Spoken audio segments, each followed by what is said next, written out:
Bonjour, bienvenue pour cette nouvelle vidéo. Aujourd'hui c'est un unboxing.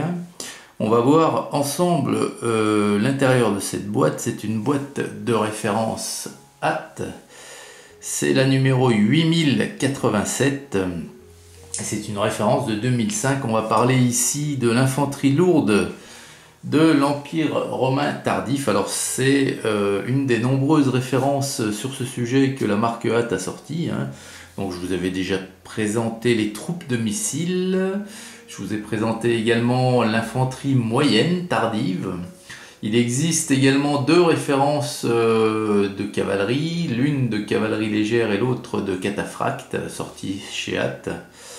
Et donc celles-ci également qui sont donc les légionnaires de l'Empire romain tardif.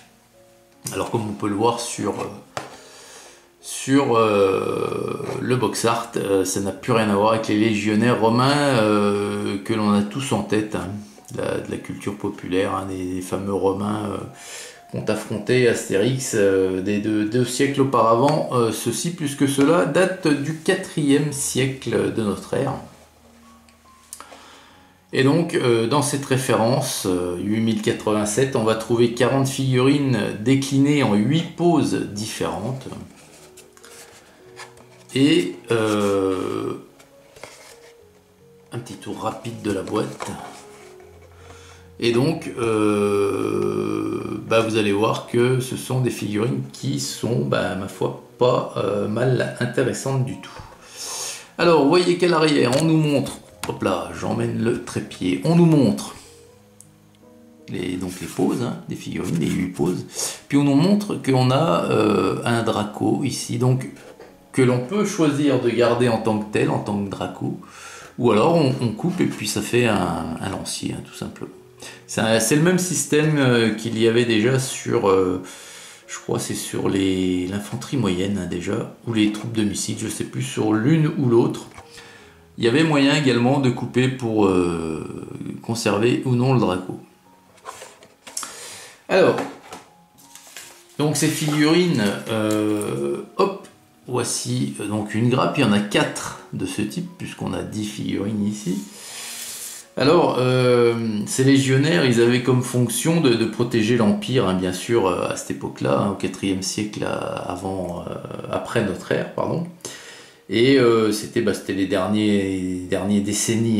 décennies d'existence de l'Empire romain d'Occident. Et ils avaient donc mission de protéger l'Empire des pressions extérieures, bien sûr, des incursions, des invasions, des tentatives d'invasion barbare, mais également des conflits internes à l'intérieur de l'Empire. Parce que bon, c'est que l'Empire était espacé, il pouvait très bien y avoir un conflit à des centaines de kilomètres au sein de l'Empire, à plusieurs centaines de kilomètres de Rome, mais toujours au sein de l'Empire. Donc ces légionnaires-là assuraient donc la sécurité de l'Empire. Alors, ils sont tous équipés ici de casques romano-sassanides ou d'Intercisa. Et à noter que HAT ici a doté chaque casque d'un cimier, vous voyez. Mais on peut très bien les enlever pour les gens qui souhaitent les enlever, et ça sera tout à fait possible historiquement également, avec ou sans cimier. Alors ensuite, ils sont équipés de gros boucliers ronds, vous voyez, ronds ovaloïdes, légèrement concaves. Ils ont également donc une lance ou des épées longues qui étaient appelées, ces épées, pardon, elles étaient appelées les spata. Et on voit également à travers, derrière les boucliers, certains boucliers, on voit également que certains légionnaires sont équipés, je vais y arriver, je vais aller plus vite que la musique, sont équipés de dard ou de plumbata, ça s'appelait. C'est ce genre de petites fléchettes que je vous ai déjà présenté sur les troupes de missiles tardifs, les troupes romaines. Alors on va regarder tout ça de plus près. Les notes que PSR a accordées à cette référence sont plutôt pas mal du tout. Écoutez, Je vous les affiche, je vous les incruste dans cette vidéo, hein. Tiens, là, je vais essayer de les mettre à gauche. Hop, en haut à gauche. Et vous voyez que c'est toujours pareil, c'est plutôt pas mal, il y a de très belles notes. La précision historique, 10 sur 10. Hein. La gravure, la qualité des poses, tout ça, c'est plutôt pas mal. Là où ça pêche un peu, c'est comme habituellement le nombre de poses différentes. Hein. 8 seulement pour 40 figurines. C'est vrai que ça fait pas beaucoup. Et puis, sinon, dans l'ensemble, c'est plutôt pas mal. La consistance du plastique ici, c'est, ils appellent ça consistance moyenne. Donc, c'est ni dur ni mou, hein, c'est au milieu. Ça fait penser à une blague, ça. Enfin, bref. Allez. Un gros plan. Alors là, la couleur du plastique est marron-rouge.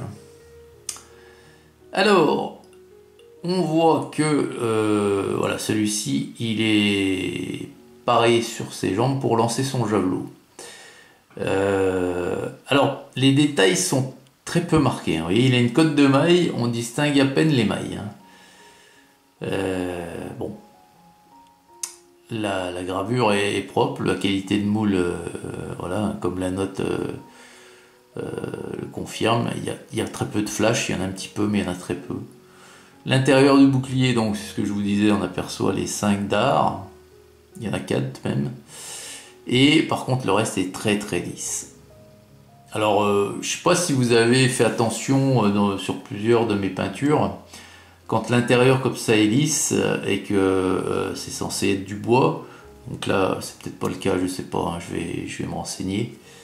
Je trace moi-même en trompe-l'œil les différentes planches assemblées, pour que ça soit déjà moins lisse et puis que ça soit plus agréable à l'œil à regarder. Donc il est plutôt pas mal. De l'autre côté c'est pareil, c'est lisse. Alors vous voyez que hop, on aperçoit ici sur les boucliers, donc voilà, les boucliers romains de l'Empire tardif, c'était vachement coloré. Il y avait énormément de motifs différents, suivant les origines, suivant les endroits où servaient ces légionnaires, etc. Et là, vous voyez qu'on a le symbole de l'Empire byzantin, donc symbole du christianisme, hein, je crois. Alors ensuite, celui d'à côté, vous voyez qu'il a un trou ici, donc c'est une lance qu'il va falloir lui mettre, et il y en a 3 ici, des lances, vous voyez, sur le côté. Et on voit qu'il a un foulard. Voilà. Vous voyez qu'il a un foulard autour du cou. Donc sinon, pareil, hein, cotte de maille sur tunique. Et puis voilà, hein, je veux dire, baudrier avec l'épée dans son fourreau. Et toujours ce grand bouclier ovale concave. Alors les deux ici sont les mêmes, donc ce sont des légionnaires qui sont... Alors ils ont un peu tous la même pose, hein, jambes écartées. Bon, le bouclier là est bien positionné pour parer, quoi. On voit qu'il est prêt à combattre. Et c'est ce fameux épée longue, là, appelé Spata, qui est sorti tiré au clair. Donc pareil, un foulard, cotte de maille sur tunique. Ils ont les... Alors... ouais, je sais pas si c'est... Si, lui, eux, ils ont les... alors, je sais pas. Si, c'est jambes nues. C'est jambes nues, hein, parce qu'on voit trop les... Vous voyez, les... ça pourrait être des pantalons, mais là, je trouve qu'ils sont vraiment collés au corps. On distingue bien la forme quand même du mollet, tout ça, donc moi je vais les faire jambes nues. Avec des chausses en lin, en cuir, enfin surtout, sûrement en cuir même. Voilà. Donc ça a l'air très bien gravé, hein. Je veux dire, tiens, on va regarder le visage du Draco là. Hop, le visage du Draco, il m'a l'air plutôt sympathique, hein, voilà. Donc voilà, il a hop, le fameux Draco. Alors si vous voulez pas du Draco, vous coupez là, hop, en biseau, puis ça vous fait une lance. Il est plutôt sympa, moi je vais peut-être le conserver. Ouais, puis là vous pouvez couper là, hein, sur le cimier, parce que ça Pour faciliter le démoulage, ils ont fait toucher le Draco avec le cimier, mais moi je l'ai coupé. Voilà, donc pareil, les jambes écartées. Hein. Putain, s'ils avaient entre les jambes des oursins ou quoi? Et pareil, le même équipement. Côte de maille, tunique dessous. Et lui, pour le coup, peut-être lui faire un pantalon parce que voilà, c'est un peu plus large. Ah, y a pas, bon, c'est pas énorme la différence, mais c'est quand même un peu plus large. Je vais peut-être lui faire un pantalon. Bouclier. Voilà. Alors ensuite, en face, on en a deux identiques, les deux premiers. Donc, pareil, ils ont... lui, vous voyez, il a pas le trou, lui, il va falloir que je le fasse. Il a un petit quinon à la place du trou. Hop, vous voyez. Donc il va falloir que je le perce pour y insérer la lance. Donc son frère jumeau ici, le même équipement. Hein. Ouais, donc la peinture, là, ça va aller assez vite. Hein. Ici, on a celui qui fait office de centurion. Hein. Il a une cape, donc c'est un gradé, c'est un officier. Qui est centurion. Voilà. Un centurion. Bouclier, oh là, hein, c'est lisse. Donc lui, il a des lanières de cuir en plus. Voilà. Ici, donc, on en a un qui tient donc une fameuse plumbata. C'est un lanceur de dard. Voilà. Toujours le même équipement. Oliolou. Et puis le dernier, c'est pareil, il a son épée tirée, il a les 5 dards dans le bouclier. Par contre, il tient le bouclier vachement déporté de son corps, ça doit pas être facile de tenir à bout de bras comme ça. Mais voilà. Donc voilà pour cette référence, les amis. Hein, donc une référence encore très très intéressante hein, dans le domaine. Je vous attends dans la section commentaires. Hein. Dites-moi ce que vous pensez de ces figurines, de la façon dont elles sont réalisées. Et puis, on va en débattre tous ensemble, comme habituellement. Voilà, écoutez, très très bonne journée à vous toutes et vous tous, et à très vite pour la suite. Salut!